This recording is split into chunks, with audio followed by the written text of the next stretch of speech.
2-minute tip, I'm asking you to think about what sort of customers you are going to be comfortable working with as a business owner. It's one of the questions that I ask early on when we start working together. And it kind of seems like a loaded question if you think franchising is just food or just consumer facing. And it's an interesting conversation when you start to think about all the industries that franchising lives in.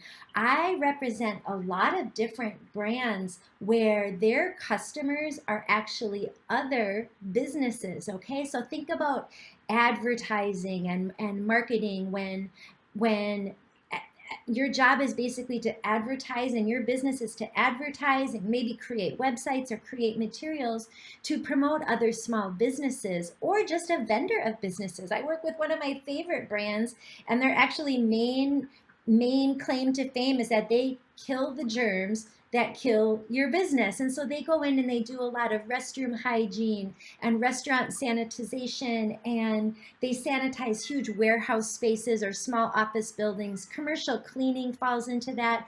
Property management falls into that role a lot too.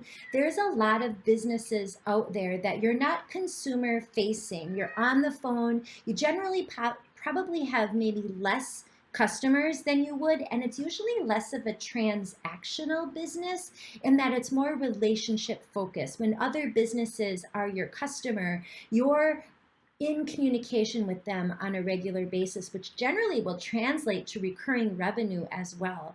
Anyway, something to think about for this 2-minute tip is to think about who, not only what do I want my life to look like, but who am I most comfortable with when it comes to customers. If I have a huge B2B background, maybe that's something I haven't even considered yet. So I hope that helps.